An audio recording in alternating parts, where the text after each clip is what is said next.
भी साथ में हैं। एक ऐसी घटना को कल क्लोजर मिला है बाटला हाउस कांड में, जिसने देश की राजनीति को पिछले 22 वर्षों से बहुत प्रभावित किया है। Yesterday's conviction in the Batla House encounter is a triumph of India's judicial process, a validation of the courage shown by the Delhi police officials in containing terrorism, and a closure to the rampant vote bank politics which happened in the last 12 years. और आज मैं आपके सामने वही विस्तार से रखूंगा कि देश की सुरक्षा और आतंकवाद की लड़ाई के मामले में भी किस तरह से कांग्रेस पार्टी और बाकी विपक्षी पार्टियां आतंकवादियों के पक्ष में खड़ी हो गईं और दिल्ली के अंतर्गत एक भीषण आतंकवादी हमला हुआ था, उसमें पूरे पुलिस के हिम्मत को तोड़ने की कोशिश की गई। आपको मालूम है 13 सितंबर 2008 को दिल्ली में सिलसिलेवार धमाके हुए थे। ग्रेटर कैलाश में हुए थे, डिफेंस कॉलोनी में हुए थे, शायद कनॉट प्लेस में हुए थे, कई जगहों पर हुए थे। इसमें 39 लोग मारे गए और 159 घायल हुए। It was a deadly terrorist attack. स्वाभाविक है, भारत की राजधानी दिल्ली है, 30 लोग मारे गए, 159 घायल हुए। जब दिल्ली पुलिस को मालूम हुआ कि इसमें इंडियन मुजाहिदीन के लोगों ने यह काम किया है, तो उनकी तलाश में लगे हुए थे और उनको मालूम हुआ कि जामिया नगर के पास बाटला हाउस में वो छुपे हुए हैं, तो पुलिस प्लेन ड्रेस में वहां कार्रवाई करने गई और 2 आतंकवादी मारे गए, 2 भाग गए और एक बहादुर पुलिस के इंस्पेक्टर, दिल्ली पुलिस के मोहन चंद शर्मा, उनकी गोलियों से मारे गए और 2 पुलिस वाले घायल हुए गंभीर रूप से, बलवंत और राजवीर सिंह। अब कोर्ट ने क्या माना है कल के फैसले में, जिसमें उन्होंने आरिज खान को दोषी पाया है कि भारत की एकता और अखंडता पर हमला था, यह आतंकवाद की घटना थी और लगभग 100 गवाहों की गवाही और इलेक्ट्रॉनिक एविडेंस के आधार पर उन्होंने पूरे इस घटना को सही पाया है। इलेक्ट्रॉनिक एविडेंस में वॉइस सैंपल है, बाकी जो डिजिटल रिकॉर्ड्स होते हैं वो सब है, उसके विस्तार से मैं जाना नहीं चाहूंगा। मैं आपको जरा बताना चाहता हूं कि ये आरिज खान साहब कौन थे। आरिज खान उर्फ जुनैद, ये बाटला हाउस इनकाउंटर के अलावे 2007 में यूपी के लखनऊ कोर्ट ब्लास्ट, फैजाबाद और वाराणसी ब्लास्ट में भी शामिल था। साल 2008 में दिल्ली, जयपुर, अहमदाबाद और यूपी के अदालतों में जो धमाके हुए थे, उसके मुख्य साजिशकर्ता का नाम आरिज था। इन सभी धमाकों में 165 लोगों की जानें गई और 535 लोग घायल हुए। In fact, I can very safely say that Ariz Khan was a serial terrorist and a killer. Delhi में 30 लोग और बाकी जगह 165 लोग और उसके इंडियन मुजाहिदीन संबंध थे। और आपको मुझे बताते हुए कभी पीड़ा होती है कि इसको 2018 में नेपाल से पकड़ा गया, तब यह ट्रायल हो सका। एक शाहजादा को पहले 2013 में ही सजा मिली थी और इसको पकड़ा तभी गया सघनता से जब नरेंद्र मोदी की सरकार आ गई। ये इंपॉर्टेंट जानना है। अब हम इसको एक विषय इसलिए कहना जरूरी है कि उस समय मैं राज्यसभा में विपक्ष का उपनेता था अपनी पार्टी का, अरुण जी थे, बाकी लोग थे। मतलब मुझे आपसे कहने में कोई शंका नहीं है कि दिल्ली पुलिस के कई लोगों ने हम लोगों से परोक्ष संपर्क किया कि हमें बचाइए, हमें ही हमलावर बताने की मुहिम चल पड़ी है। हम देश की सुरक्षा के लिए क्या करें? आपने सलमान खुर्शीद का वक्तव्य सुना होगा कि सोनिया गांधी को मालूम हुई इस हमले के बारे में और 2 लोग आतंकवादी मारे गए तो आंखों में आंसू उनके आए थे। ये पब्लिक स्टेटमेंट है, रिकॉर्ड पर है, आज के अखबारों ने कहा है। उस समय पार्टी का मुख्य प्रवक्ता भी था स्वनाम धन दिग्विजय सिंह, तो आजमगढ़ चले गए और उनका एक पब्लिक स्टेटमेंट था कि गोली तो यहां पर लगी है सर के ऊपर, तो हमला कहां से करेंगे? मैंने पूरे इस घटना को एक प्रकार से जबरदस्त संदेह में डालने की कोशिश की गई। There was a conscious, deliberate and consistent attempt to cast serious doubt over the authenticity of this Batla House incident, designed to weaken the morale of the Delhi police and give clear support to terrorists and their design. Why? For pure vote bank politics. सिर्फ vote bank politics के लिए किया जा रहा था।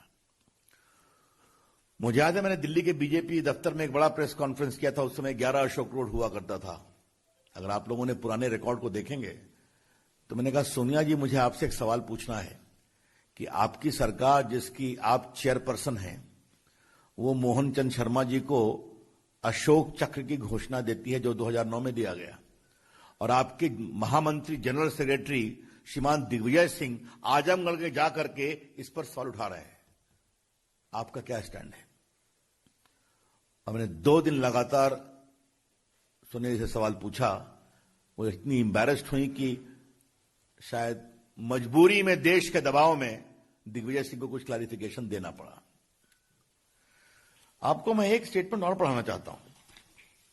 ये तो बहुत ही जोरदार स्टेटमेंट है। अक्टूबर 17,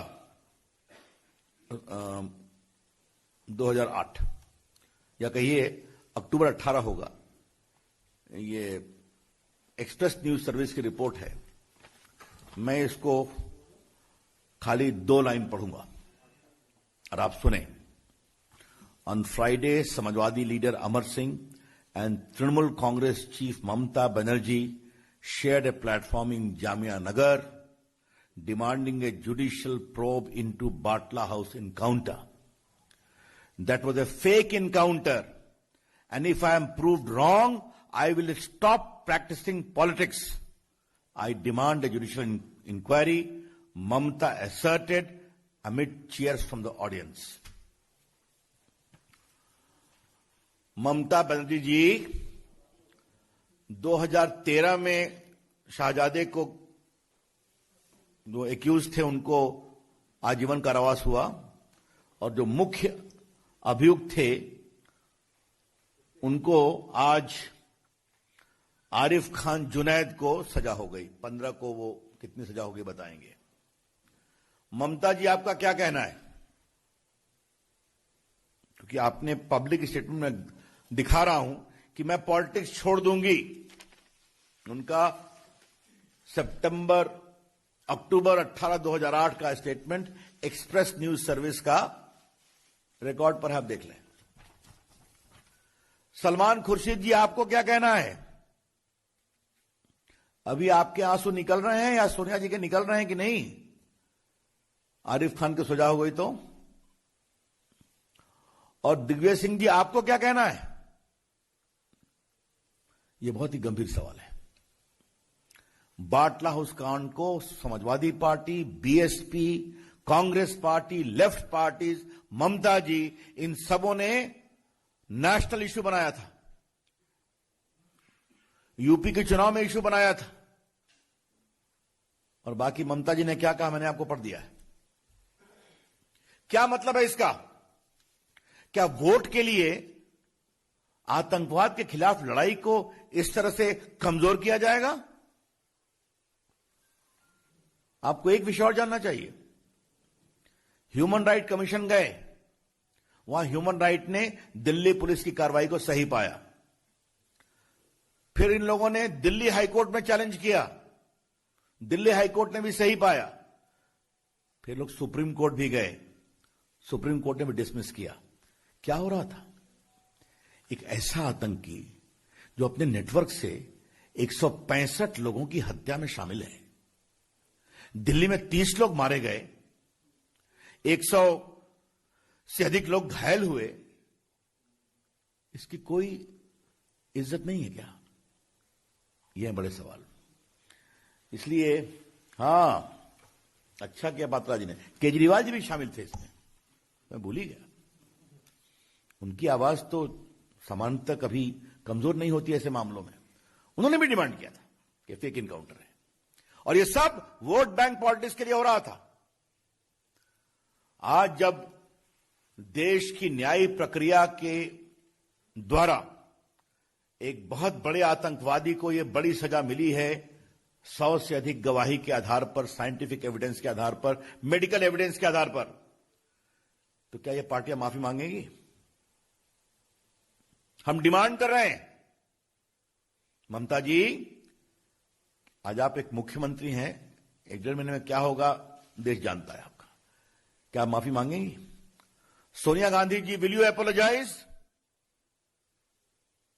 आपके पार्टी के नेताओं ने क्या क्या कैंपेन नहीं किया था कि आपके आंसू निकल गए थे।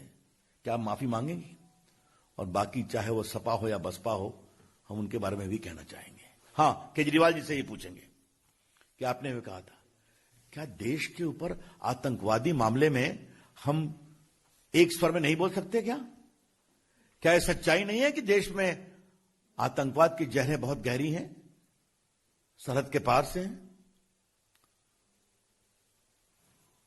मैं एक बात आज बहुत गंभीरता से पार्टी के फोरम से मांग कर रहा हूं। इन पूरे अभियान से दिल्ली पुलिस के हौसले में कितनी कमजोरी हुई आतंकवाद से निपटने में, इसकी जांच होनी चाहिए, और जांच होकर के देश के सामने बताना चाहिए। हमको मालूम है उस समय दिल्ली पुलिस कितनी घबराई हुई थी। ऐसा लगा कि दिल्ली पुलिस को एकदम मर्डर के रूप में दिखाने में, फेक इनकाउंटर के रूप में दिखाने में एक कैंपेन चल पड़ा था। हम जानते हैं उस समय हम लोगों ने सदन में उठाया था। The BJP demands today that a proper inquiry be made, that because of this sustained campaign by vested political interest purely for vote bank politics, what was the impact on the morale of Delhi police in the fight against terrorism? कि अगर Delhi police का एक बहादुर inspector Mohan Chand Sharma मारा जाए, जिसको अशोक चक्र मनमोहन सिंह और सोनिया जी की सरकार ने दिया, उनके नेता पूरी दिल्ली पुलिस के खिलाफ हाथ धोकर पड़ गए, इससे बड़े शर्म की बात कोई हो सकती है क्या? इसलिए आज हमें लगा कि जब निर्णय हो गया है कोर्ट का, तो हम ये डिमांड करेंगे कि ये इंक्वायरी होकर देश के सामने उसको बताया जाना चाहिए। और पीड़ा की बात यह है कि एनएचआरसी की inquiry report, Delhi high court का dismissal validating the encounter, supreme court के डिसमिसल के बाद भी यह कार्रवाई चलती रही आज तक। तो ये वोट बैंक क्या होता है, इसकी एक बहुत ही शर्मिंदगी भरा ये प्रकरण था। तो मुझे लगा कि अब लोग पूछते हैं कि आपके समय में उनमें अंतर क्या है। आतंकवादी घटना कभी भी हो गलत है, निर्दोष लोग मारे जाए कभी भी वो गलत है, लेकिन एक अंतर है, वहां मुंबई हुआ, दिल्ली हुआ, बाकी हुआ। हमारे यहां कोशिश होती है तो सेना को और पुलिस को छूट है और वो प्रिएम्प्टिव तरीके से कार्रवाई कर देते हैं। अब उसका डिटेल मुझे बताने की जरूरत नहीं है। और कभी सरहद पर खुराफात करते हैं तो उरी का जवाब भी होता है और बालाकोट भी होता है, ताकि उनके हौसले कमजोर होते हैं। यह है अंतर। People who ask questions as to what is the difference you have been able to make in the Narendra Modi government, the reply is very simple. Terrorism any day is something to be condemned about. The nation needs to speak in one voice. But the difference is, then Mumbai happened, Delhi happened. Today, if they try, the police is given freedom to undertake preemptive strike. And their conspiracy and their cells are contained. And if they do something, then Uri is the response and Balakot is the response to break their complete backbone. That is the basic difference. तो मित्रों, मुझे अपनी ओर से यही महत्वपूर्ण बातें कहनी थी और मैंने इसमें सारी बात फैक्चुअली कही है। कई चीजों को मैं स्वयं सदन में उठाता रहा हूं। तो आज कांग्रेस को जवाब देने का समय है। आज वोट बैंक की सियासत करने वालों के जवाब देने का समय है। आज उनके माफी मांगने का समय है। और आज के दिन दिल्ली पुलिस को किसने कमजोर करने की कोशिश की, उनके हौसले को, उसकी जांच करके उस जांच की रिपोर्ट को देश के सामने लाने की जरूरत है। आज के दिन मैं शहीद मोहनचंद शर्मा के बलिदान पर उनको विनम्र प्रणाम करता हूं। उनके पूरे परिवार के जज्बे को सलाम करता हूं। और जिस दिल्ली पुलिस के जवानों ने बाटला हाउस में संघर्ष किया और बहुत बड़े आतंकवाद से देश को बचाने की कोशिश की, उनके साहस को भी अभिनंदन करता हूं। धन्यवाद। Any questions now? धन्यवाद रवि जी। कोई प्रश्न प्राशन जी?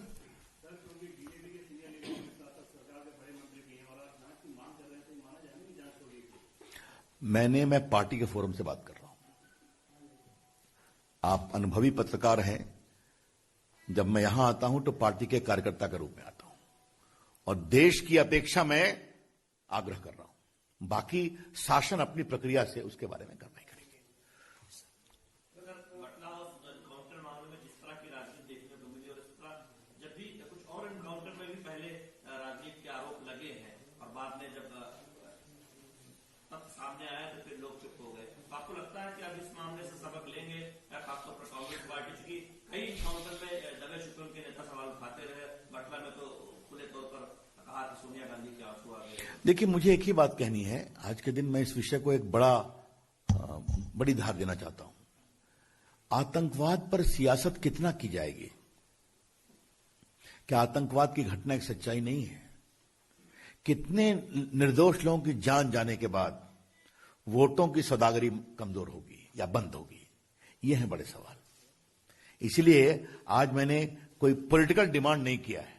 जिन्होंने किया उनका माफी मांगना बनता है कि नहीं बनता है, यह विषय उठाया है।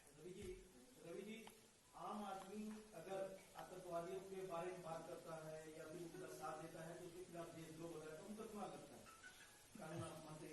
लेकिन पॉलिटिकल सिस्टम या इतने बड़े बड़े नेता आतंकवादियों को खुलेआम सपोर्ट कर रहे थे और आप बीजेपी के मन से सिर्फ माफी की बात कर रहे हैं। क्या इन ऐसे नेताओं के खिलाफ भी देशद्रोह या इस सब करना चाहिए? देखिए, पहले हिंदुस्तान एक लोकतंत्र है। उन्होंने एक डिमांड किया जो गलत था और काफी मामले में आतंकवाद के खिलाफ कार्रवाई में समझौता करने की भी बात थी। मैंने एक्सप्लेन किया है। लेकिन अगर मैं आपको इस परिदृश्य को पिछले 12 साल की राजनीतिक के आलोक में बताऊं तो हाशिए पर चले गए कि नहीं चले गए? कुछ सीखेंगे वो? देश की सोच किधर है? भारत के लोग, भारत की सेना और भारत के सुरक्षा कर्मियों के कमजोर करने वाले हौसले की किसी सियासत को बर्दाश्त नहीं करते हैं। और जो लोग ये डिमांड कर रहे थे वो कहां है? खुद उनकी पार्टी कितनी कमजोर है ये देश ने देखा है। धन्यवाद।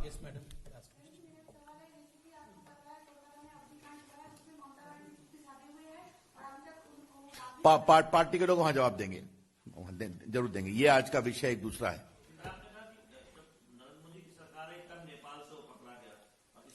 मैंने 2018 का ईयर भी बताया। वो भागा हुआ था, वो भटकल ग्रुप के साथ संपर्क में था। कई बार वो संदेश पर भारत में मुजाहिदीन के पूरे संगठन को विस्तार देने के लिए सऊदी अरबिया से वापस आया था। ये सब बातें पुलिस की बातें हैं। लेकिन मैं एक बात अवश्य कहूंगा, उसके खिलाफ सघन अभियान तभी हुआ जब हमारी सरकार आई। पूरा कस करके एक प्रकार से उसकी जांच की गई, परख की गई, कहां गया, और दिल्ली की पुलिस लोग जाके उसको पकड़ के ले आए। हिमांशु जी, लास्ट क्वेश्चन।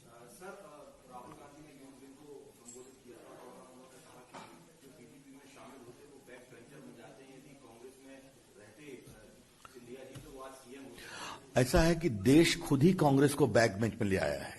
इससे अधिक और मैं क्या बोलूं? Thank you. धन्यवाद। जरा मैं निकलूंगा, मुझे संसद में जाना।